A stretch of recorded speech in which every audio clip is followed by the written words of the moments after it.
So many ninjas. So many ninja deckhands, and they're just loading a boat full of crates. But it's like the most exciting crate loading scene you've ever seen in your life. As montages go, I will say this is right up there with the industrial production montage in Shin Godzilla. Yeah, no, absolutely. Absolutely.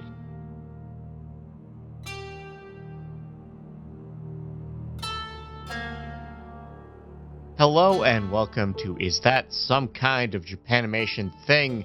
A series that wants you to know that if you get, you know, that after 10 rentals you get one free, or at 5 rentals you can pick any snack from the candy bar right now.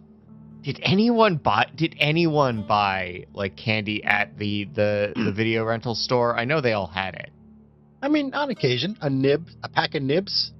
And like occasionally people just didn't want to make another stop to get the popcorn bag. So it's like, I'll just get the microwave popcorn from Jumbo Video. Yeah, it had to have worked enough times. Anyway, my name is Scott. And I'm Justin. And this is a bonus episode where we are revisiting a very important thing to what I think of as Japanimation, as I'm coming to define the different eras of watching anime in my life. And a reminder that if you back us on Ko-fi, you get every episode early, including, especially you, Brad. Hey, Brad. How's it going? Yeah, anyone who backs us gets that content early, so much like this one. Otherwise, we are going to get into the movie of the week, Jubei Ninpucho, Jubei the Wind Ninja, or I guess they called it Ninja Scroll over here for unclear reasons why they chose that. I didn't see any scrolls, Scott. No scrolls. No one writes anything down in this.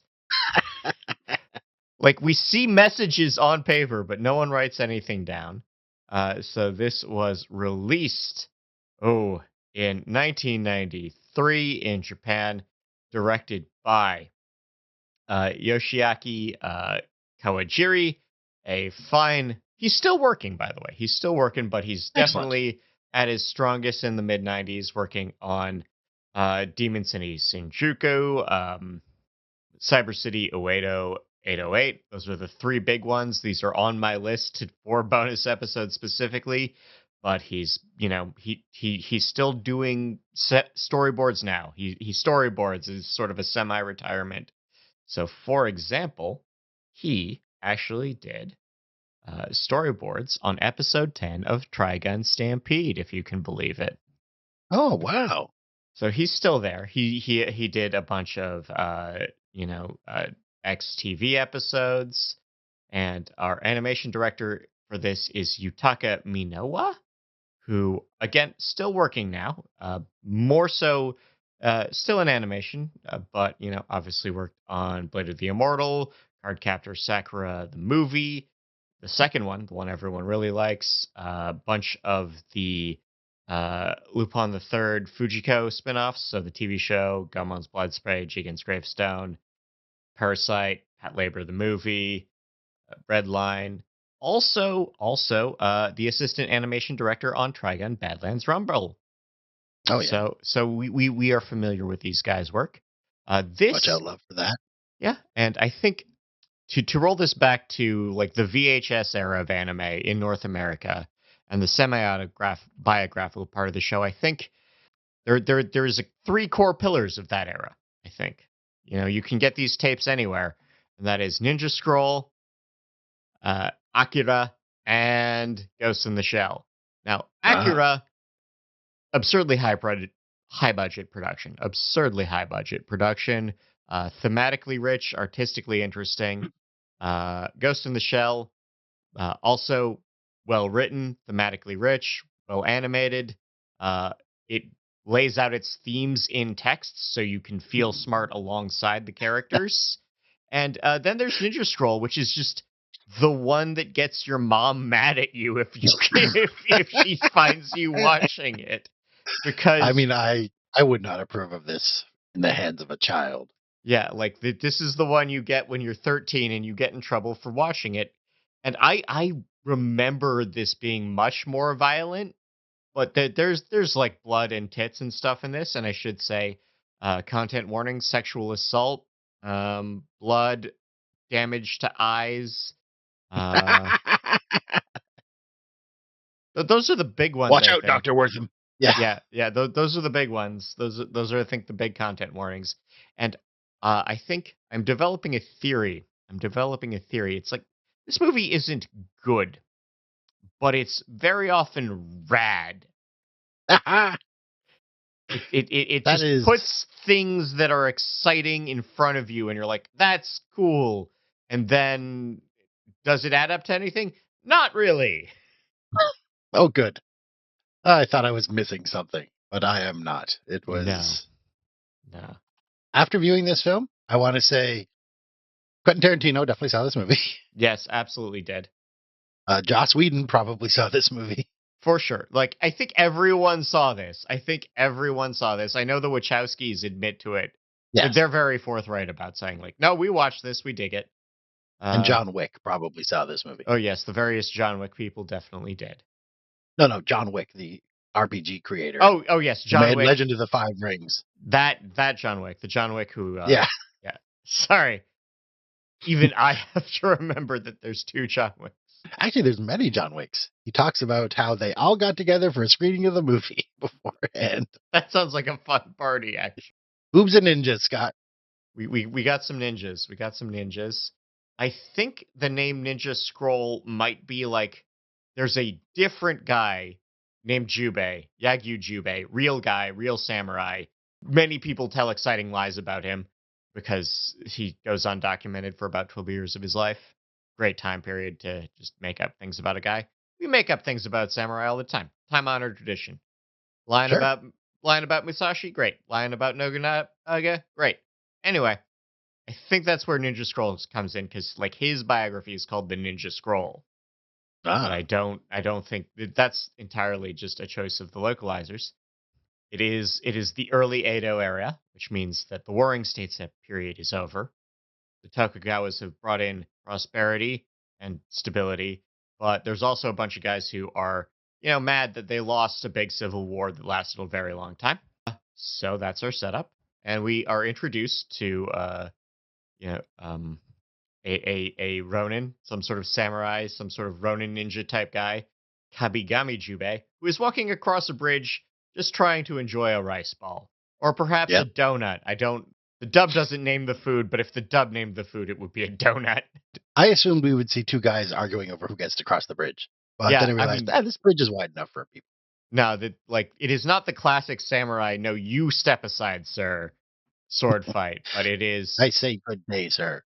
Jubei is confronted by some dudes. Some dudes are like, "Hey, we were gonna steal from that guy you just helped," and he's like, "Yeah, but like maybe that's bad. Maybe I have a moral compass." And they're like, "Well, screw your moral compass. We're gonna stab you." And then a fight happens, and it's rad. It is We quite don't rad. care about the stakes of this fight except for the part that it's rad.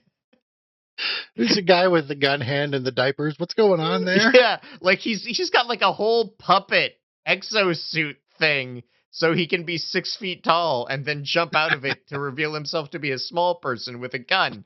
Does it make any sense? No, no. But it does establish Jubby as a bad guy and a bad ass. Yeah, he catches a spear like right out of the air. His credentials. He's got cred now. He's got cred. We have established that he has a moral compass and that he will stab everyone real good. We get the opening credits. We get. I mean, some that's dudes. more than you get with most Jason Statham movies. So Yeah, yeah. just have to infer his moral compass. Yeah, that's very true. Like, I don't know why. I do not know why he helped that kid in Transporter 2, even a little. The Transporter movies are perhaps underwritten. Hot take incoming. Hot take, Scott. Oh my god. We get the opening credits. We get some dudes on horses. That ends inconclusively. Later, we'll find out that's a flashback, but otherwise, it's just weird filler. Yes. We are introduced to a small town that is suffering a plague, we are told. And then and that's something. But it turns out Audio that interesting audio. I thought the crows sounded like cats. Sounded like a lot of very angry cats were eating those people's faces. oh yeah. So fun fact about crows is that they have regional accents. I am deathly serious. If you I, travel around, crows sound different places. Japanese crows really overpronounce that ah. They do. It's a real thing. I believe you. I believe you, and yet it is still ridiculous, Scott. It is absolutely ridiculous. It is like finding out dolphins have names uh, that they give themselves. well, that's good because that's what the Catholics realize how important that is. Yeah, that's what happens. There's an attack on some different dudes on horses. We find out that the Koga ninjas are hanging out with the local lord, and they're like, "Hey man, there's some shit going down."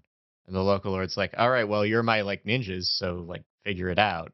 And then the Koga ninjas have the secret ninja meeting, and then it's like, Kagero, our heroine of the piece, is like, "Hi, I would like to help." No, we're misogynists. We Oh ninjas are God. misogynists. You go back to being not helpful. She does. She does not want to take no for an answer.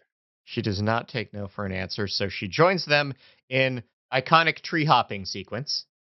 Yes, I'm gonna looks a call it. lot better in anime, I'm gonna say I think iconic just because I saw the trailer for this a billion times watching other tapes from the video store. and that was the shot they like to show. Oh, there's a bunch of shots they like to use. Like you can I'll try to highlight a few. You can probably guess which ones they used a lot, but the hopping through the trees is a good one. Excellent. It is at this point that all the ninjas get hecked up by a guy. Oh God. Just we have Tessai, who they say his name twice. He's the big rock guy. He is the big Yes, rock guy with the inexplicable sword boomerang. like Taika Waititi's character from Thor, but turn up the sexual assault to 11. Yeah, just only sexual assault and violence. So he inexplicable sword boomerangs everyone, and then he takes Kagero. He drags her to a shrine because I guess he likes to do his sexual assaults inside. While he's doing this, the part that your mom walks in while you're watching this with your friends. This is the part your mom walks in with. She has brought you Tang and Rice Krispie squares, and she sees you watching this. And then you have an uncomfortable conversation at 14 years old. That's how this works. I think it's an important conversation to have at 14 years old, really. Yes, especially with your friends still in the house and with Rice Krispie Okay. treats and Tang.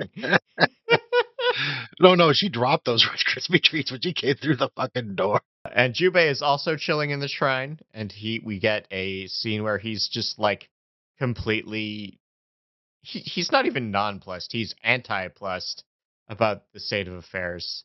Jubei, voiced by Koichi Yamadera, presaging how he talks to bad guys in Cowboy Bebop right here. Every time he talks to a bounty in Cowboy Bebop is in this scene because he's just like, "Yeah, I got lost. Do you know the way to this village?" And mid sex assault.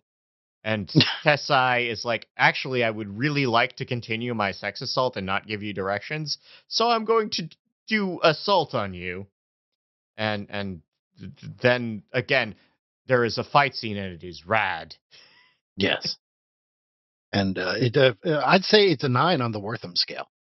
Yeah, absolutely. Just like straight up shuriken to the eyeball, and he like pulls that right out. He does not.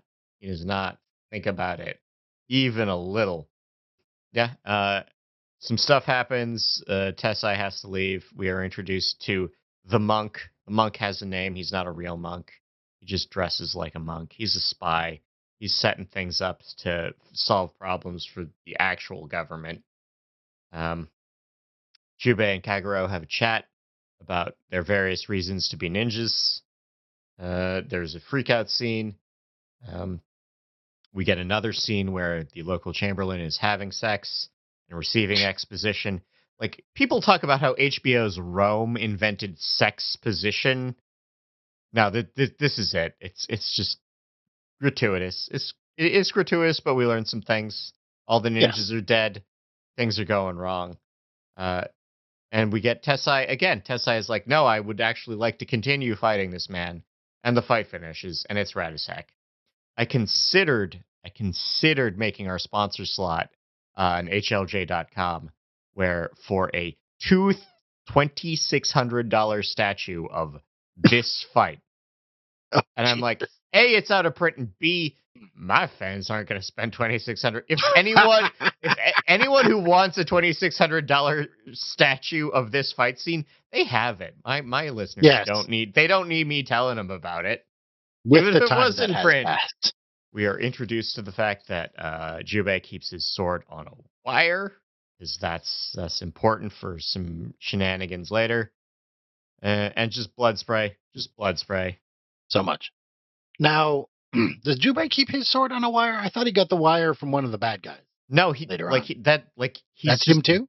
He just has it from the start. He just because he's able to yank it to him mid-fight in this. It would make a lot of sense. It would be really great narrative detail to show character growth and ingenuity to have him pick up the wire from the other wire guy. But no, just wires are a thing. Yeah. Yeah. It's not even that impressive for a ninja of the period. It's just some guys do that. Yeah, just guys have wires. Wires are handy. Yeah. They're really impressive because it's hard to make wire in the 16th century. I mean, I couldn't do it now. I'd have to go down to like Home Depot and get myself a roll. So, way to go, Juby. Way to go. So the old monk shows up and he explains that there are 8 devils of Kimon that are doing something, which is great because great name, great band name. And it also establishes that we are going to have 7 more fight scenes. Maybe. At least. Like this is good Honestly, format. Good format. Honestly, they do team up a bit on occasion. So they mix them up. Yeah. And also, also the monk poisons Jubei to be like, hey, you know Escape from New York, the movie that will come out that's already out but takes place in the distant future of 2005, I think. Yeah, we're doing an Escape from New York. You have to work for me now. Yes. We cut over to the villains where we have Wire Guy getting information by Owl. So like an owl delivers a letter to our wire guy, and our wire guy then is able to do like tin can telephone to another guy with a wire. I call him Con Edison. Yeah. Wire Guy is named Yurimaru. I think they say it twice, doesn't matter. He's Wire Guy. He's Wire Guy. He just talks to Gemma, the big bad, using the tin can telephone method. The owl was sent by Zakuro. She's just a bitch. That's all we need to know. We get a scene where she like teases every other guy to be like, oh, I'm the only one in the polycule with Gemma. You, I have weird feathers on my shoulders. I think there was too much bad ninja in this movie. It's hard. It became hard to keep track of who was who.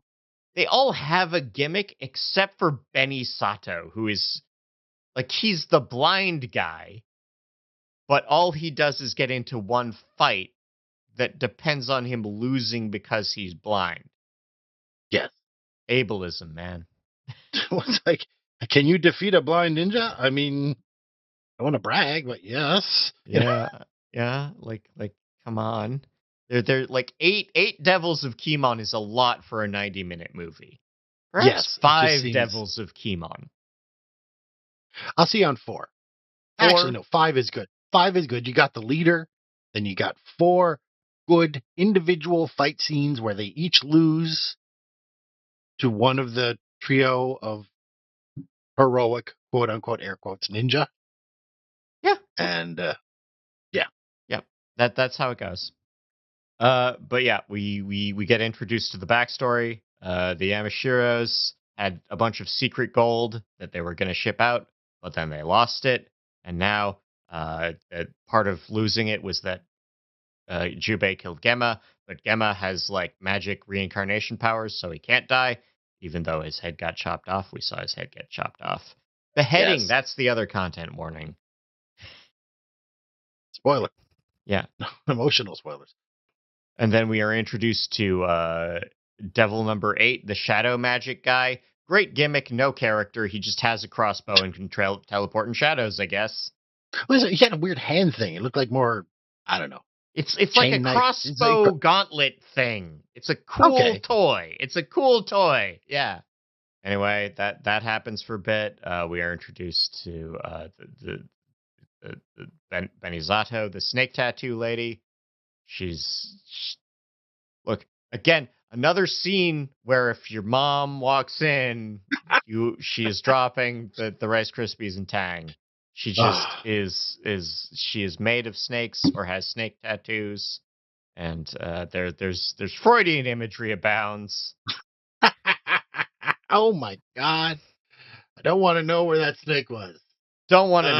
know. Don't want to know. But anyway, Kagero beats her because she's immune to poison, because that's like her ninja power is just having poison for blood. And yeah. And everything else too, I think. Yeah, just She's just everything. imbued with poison. I don't know it's All like how much contact is dangerous, but I'm gonna assume.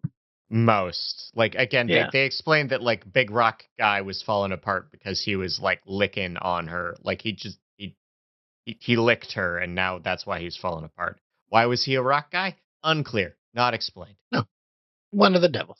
Just he has ninja devil magic. The monk says, "Hey, we should team up," and they're like, "Actually, well, I mean, we're already kind of all our goals coincide. I guess we should just Yeah. team up. Like, you don't have to tell us that. You don't have to be Nick Fury. We've all you have an interest in the federal government. I have an interest in revenge. I also have an interest in revenge. It all works. It all works. Skip Not a this huge scene. amount of premise rejection going on here. Yeah." It's like Like no one refuses the call. They go to the village that has the plague. Turns out not a plague. It's just someone poisoning the well.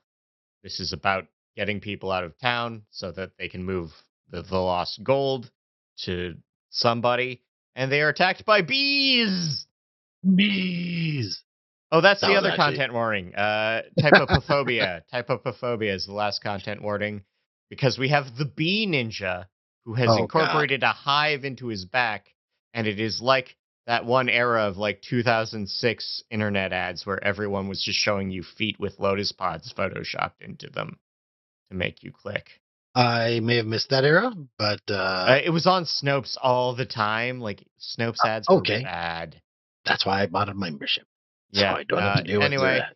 yeah, the bees are like, yeah, we have the bee ninja. He's like sending bees. There's a fight that is lackluster. Uh, Owl lady uses gunpowder in the middle of it. We get more exposition. We get some recon, and we are struck by the classic exploding corpse puppet trick because Yes. the owl lady, among her many tricks, is that she fills a corpse with gunpowder and then puppets it around somehow to distract you. And it's like, oh, my old friend, the Koga Ninja. He's a corpse puppet now. What do I do? And he explodes. That's what you do. If your friends who you know are dead are walking around, don't approach them. They will be full of explosives. Thing I learned. Very important. Very Well, it's important like, you know, life lesson.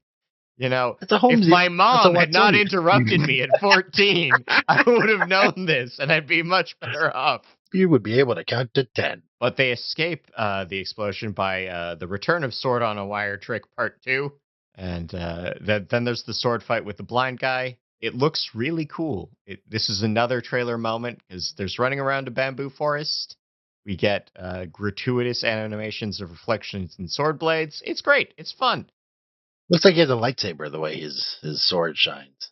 Yeah, and he tries to do the solar flare thing. Is I am blind, but you will be blind, and then we will both be blind, and that will be an Now, who will be advantage for blind? me. Except now, there's just guess what? Blind guy can't fight two people. Two also blind people plus versus one blind person equals dead blind person. Ableist. Ableist is what it Yes. is. Well, I mean, Look, Zatoichi would have figured it out. Zatoichi would have got these guys cold. Well, the pro tag. That is true. So at this point, we are halfway through the movie. We have killed off 4 devils, and this is where it stops. This is where it gets bad. I think. Justin, what do you say? Uh, I fell asleep, actually. I started watching it. Started watching it kind of late at night, and I was nodding. So yeah, I mean, it kind of lost a little bit of momentum. The demons have found the treasure boat. Yay! I'm gonna go to bed. I mean, is it only halfway? I thought we were closer to We might more be like we might be at the hour. yeah. All right. But So honestly, once the plot is established, you're like, okay, I guess it's gonna get to some more fights. yeah, just some fights. Kagero and Jubei argue about who owes who what now, because I guess that's still a thing. They talk about poison. They talk about the value of life. They enjoy some persimmons in the shade. We are finally introduced to who might be the villain of this, the Shogun of Yes, the Dark. Yeah, just doesn't matter. Doesn't matter. They just say his name. A a lot of shrugging going on. lot of shrugging going on. Shadow guy kidnaps Kagero, and he's like, "Well, I gotta rescue her because I decided owe her something." So we get the scene where they fight Shadow Guy in a abandoned warehouse at sunset. Great color work. Great color work. Like again, the color supervisor on this really nailed that orange and made it work for every character through the whole scene, which you can do on a theatrical budget. But Mhm. yeah, Shadow Guy, boring fight. Just boring fight. It's like, oh, wait, there he is. I'll throw my sword at the shadow. Done. Done. At this point, Kagero says, hey, the monk told me that if you don't want to die of your escape from New York poison, you just have to have sex with me. Let's do that right now. At a point where like tensions are kind of high. Mhm. And he's like, actually, no. I no. Like Jubei's just like, no, I'd rather die than have consensual sex. Weird flex. I mean, maybe he's asexual. I don't know. Maybe. Just maybe he trusts the monk. He was like, I think you'll do the job, monk. Yeah, And the monk's like, Monk will pay yeah, out. Monk will pay out. yeah. Anyway, we get Ninja The music Deckhand. in this scene was kind of nice, though. Oh yeah, no, the music is good throughout. All traditional stuff. Great use of taika drums. Great use of taika drums. Great use of horns. And he does give her a nice big hug. Yeah, good hug. Good So hug. emotionally, they're there for each other, but physically, he just can't make that step. Yeah.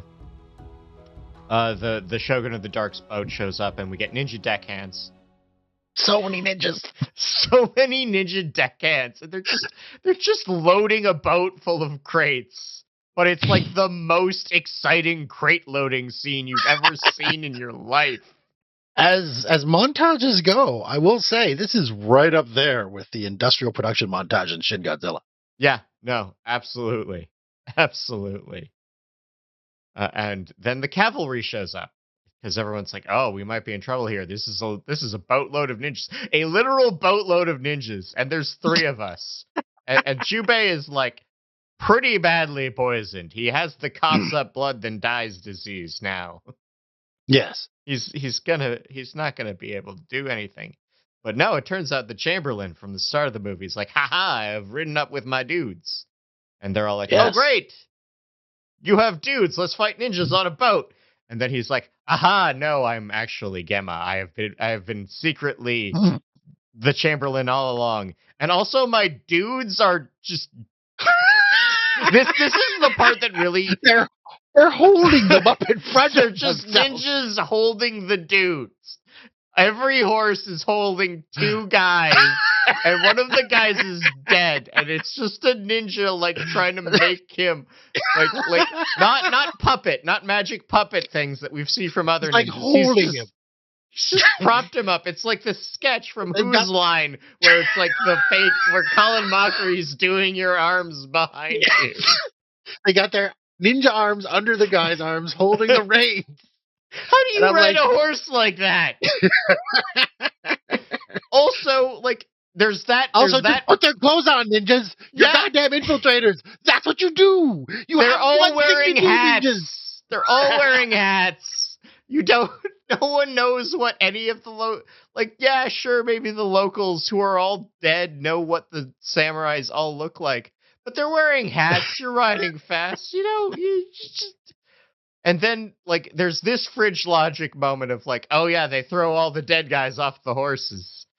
But then there's also the moment of like, okay, but if like Gemma was like the local lord the whole time, what was he getting from sending the ninjas out? Ninjas to get killed by the demons and Like, I mean, okay, maybe like you can say it's a trap because clearly Tessai just murdered them all in like 2 minutes, but like you could have just also been like, I don't know, feckless and done nothing because no one expects the Chamberlain of a backwater prefecture to do anything, and then you just also get your big pile of gold and send it to the Toyotomi. The Dark Shogun is the Toyotomi.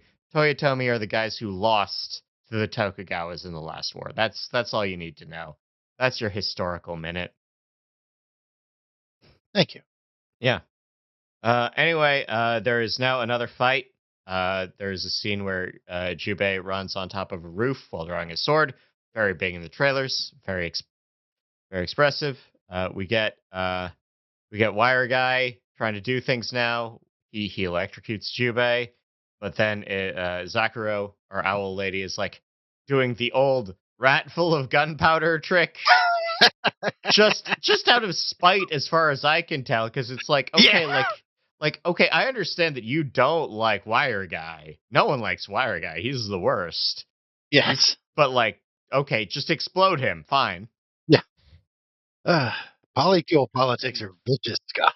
Yeah, just like Ninja Polycule might be the most dangerous Polycule, and I bet nobody does the dishes. There's always that one guy who doesn't take his shoes off when he comes into the house. God damn it. Look, I understand that you need to sort your poisons and blades out, but do you have to leave them on the kitchen table all day? I'm trying to do macrame here. Wash your katana and leave it to dry, sure, but you can't touch the plates. My God. Kagero gets stabbed by something. She's dying. It turns out that all they needed to do was kiss. So I think maybe maybe he just resented how forward she was. Like, yeah, like full sex too much, but like a kiss, that's fine. A So they vigorous smooch. handshake, for the love of God. I mean, Yeah, like so they smooch. I guess we've got we that's enough to cure Jubei of the coughs up blood, then dies the disease. And now he's like, gonna wear her headband, 'cause that's like a symbol of something. still has time to arrange a ninja funeral for her. Full ninja funeral, full ninja funeral, and then, well, I mean, you are ninja deckhands take a while. They are unionized. They are entitled to breaks. And they have to wait for tide. They have to wait for the tide to because the boat is now full of gold. It is full of gold, and we get they're gonna go to He battle. had a plan, too. He's like, go ring the bell. That'll distract him, and I'll sneak on the boat. That all goes to hell. Yeah, that just goes to hell. That just falls apart right away. So what eventually happens is the monk, who has been sipping some probably god awful plum wine out of a gourd this entire time, throws it at Owl Lady, and now she's covered in flammable liquid and also gunpowder. So he just sparks her up. Well, no, she takes out his candle. Yeah. And then Jubby is there with his own. He's like, I'm over here. You guys keep forgetting there's more than one person in the good Teamwork! guy team. We have the power of teamwork. We, the 3 good Yeah. ninjas, have teamwork. And you, the 8 evil ninjas, have polycule infighting. Okay, we need to write that down. 3 good ninjas versus polycule demon infighting. Translate that into Japanese. Get it tattooed onto our bodies. And now we can't go to the hot springs no more. And it is at this point that Jubei just fights his way through a boat full of guys. You know, he fights some ninjas. He starts a fire. He's like, yeah, Gemma's like, you can't kill me. We have a relationship that we're not going to explain. There's none of the flashbacks establish what they know. They establish they know each other, but not what they felt about each other. But like, and Jubei's like, well, great. I'll just have to keep killing you. And we Yeah, get, oh, you know, God. that the headbutt sequence from hell. That has to Yes. hurt. That has to hurt. Both of them. I mean, it's like, Oh, yeah. Like the headbutt I is mean, a like, Jumpy has the headband on. I don't think that's going to cover it.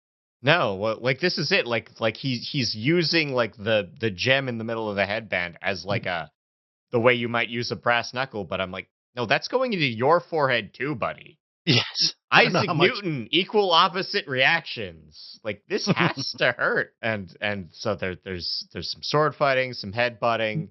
It's a good Gemma fight works his scene. arm, too. Yeah, he works the arm. He shows that ring psychology you got to love in a good anime villain.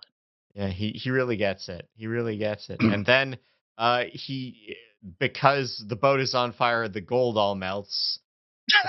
And so like he just kicks Gemma into a bunch of gold. And now, Justin, I want you to know this. If I go first, I need you to find all of my foes and boil them in gold for me. Oh, God. Could you just keep the number of foes to a minimum, Scott? I mean, I don't have a lot of foes. Okay. I did do a quick Google about this. The melting point of gold is 1,064 degrees Celsius. Are you saying that a Japanese boat can't can't melt gold bars? I'm just saying this is the least believable thing in this movie, and someone just killed by an exploding rat. Yeah, That's what I'm saying. yeah. This movie stretches your logic. This stretches your disbelief suspenders. And he does the whole fucking. I'm trying to remember where I've seen. I mean, that might be like this might have been the establishing point where someone jumps out of something and grabs a leg and then gets their arm cut off, and very much. Yeah, But yeah, he's just if I'm pretty sure if I go onto the TV tropes entry for Why Won't You Die, he will be right up there, like yeah, right up there. right up there. By which I mean he's a significant entry in there, even though it's organized by genre and alphabetical. Still, They like TV tropes isn't fun anymore. uh, it was at least annoying in a fun way for a while, and now it's just obnoxious nerd pedantry. Yeah, So much. it's just like you're making up your own jargon and getting mad when they're doing it when no you didn't agree on a definition to start and now you're mad that there's like four definitions going on. At least Urban Dictionary doesn't take it seriously. Oh, well, I think again the only good wiki is the Transformers wiki. Fond of Wikipedia myself. They're They're, kind of sketch. Kind of sketch. well, okay, well that's unfortunate. They seemed pretty well, but Yeah. no, gold. Anyway, Gemma jumps out of gold. Gemma dead. The Tobikage Gemma was gonna steal the gold from the Tobikages so that he could be actual Shadow Shogun. The least necessary twist Yeah, ever. like it's like, oh no, I like you established that he's in league with the bad guys. You don't need to have him double cross the bad guys who've barely been in this. Like he's just the bad guy. There's Anyway. really no dramatic have to be had from saying I'm bad and I'm betraying you, and I'm like, well, okay. Yeah. It leads to nothing. He just kills the guy and throws him overboard. Yeah. Anyway, they're dead. Yeah, Jubei is floating on a piece of burnt ass boat. Monk is still alive. Monk's like, haha. Well, I suppose that you're cured of the poison, but I'll also pay you. But you have to go to the capital, where I will surely finagle you into more ninja shenanigans. But then Jubei is like, no, I will not go to the capital and be finagled into more ninja shenanigans. I will, in fact, toss your money into the sea and leave forever. Because this is not the sort of movie that wants to say, oh, this could be we could do a sequel to this, even though they tried to make a sequel to this. Jubei will return in Ninja Scrolls. Yeah, No, no. you. They tried to make a sequel to this in 2008. They ran out of money. It never happened. Shame. So And that yeah, closing music, I am willing to bet you money. There are so many weebs who dance to that at their wedding. you That's know, the first it song. it could be. It could be. It's got the right pace for a wedding song. If you were a dork of a certain era, that'll happen. And anyway, the important thing is that you got this from Blockbuster for $4.99 with alongside a game, and you watched it with your friends, and you definitely got in trouble with your mom for watching it. And I don't know if this movie needs to be remembered other than of that time, because yeah, it really just dissolves in the back half. That is such a Japanimation thing, though, Scott. Oh, it is Oh my deeply a god. Japanimation thing. There are ninjas, there's blood, there's boobs. They say Shogun a lot. And there's a guy with Oh, bees. guy with bees. Is that a big genre thing? No, Do but it's many? just like, no, it's okay. It's in Metal Gear Solid also. So, like, I don't know. Maybe this is a Okay. thing. But, like, no, it's just like, no, it's like we're going to be imaginative with our ninja magics and just gratuitous with our use of blood. And I didn't look up I didn't look up a wiki for them, but I mean, it's like each of these demons they're right up there with the gung ho guns. They're yeah, like, there are you got to goons. fight me for an episode, or you're going to fight us for an episode. And, Joey had no moral qualms about anything, so he didn't have to worry about that. Just like, nope, gonna stab you guys. Oh, man, he just cuts the bad guy open in that final battle. Just like, Yeah, well, we've established he's immortal, so you can do extra bad things to him. And then someone gets to draw him like rebuilding his face. all beautiful. So what did we learn today, Justin? Man, ninjas are versatile. They can do a lot. I mean, I would love to see the skill tree for these ninjas in a video game. Just like, I've got 7 levels in beekeeping, which means I now have a beehive in my back, and these bees will attack you. And none of them have any concept of teamwork. Like it None. is. I like again the fun part of this is imagining just know how their actual workday and office structure. It is like there's a show more recently, a couple shows actually, a couple that are about like Sentai villains just as an office phenomena, That's and they beautiful. yeah it's a lot of fun to talk about how it's like no, it's the Dark Lord's day off. We don't bother the Dark Lord on Saturdays. But no, this is absolutely 90 minutes of stuff. It's rad. It's not Yes. good. It's rad. How did it do? Like, was it Oh, a successful? that is a great question. 'Cause, I mean, obviously, it sold a lot of tapes for manga entertainment. Among most popular anime movies outside of Japan, along with Oh, Akira and Ghost in the Shell. 70,000 tapes in 1 year. Wow. 70,000 tapes in 1 year.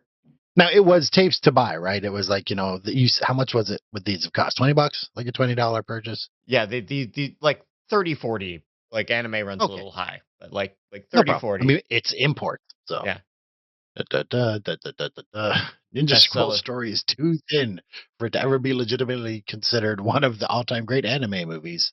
Oh, Yeah, you got that right, Aaron. you got that, Theron Markin. Obviously, so I will say that this movie is getting this just got a 30th anniversary Blu-ray in Japan. Someone is bringing that over to the U.S. I think in the summer it's getting screened theatrically. We're gonna get you can go to your Tuesday night anime event theater and watch this on a big screen, but it's still 4:3. It's still 4:3. Big- Then you can watch it in IMAX. That'll be great. Yeah, like I have not watched this since high school, and I'm like, yeah, nope, this is about what I remember. 3 really cool fight scenes and some excellent music, and that's all it's got going for it. An explanation of why women weren't getting into anime in the 90s. But that's Look, they actually had not Sailor true. Moon. They had Sailor Moon. Okay. I have friends who were deeply involved with the creation of anime conventions and stuff. And yes, one problematic production should hopefully not turn anyone away from a genre. So that was this bonus episode. I want to thank you for your time, your attention. Rate, review, recommend. Otherwise, catch you next time. See you on the flip side.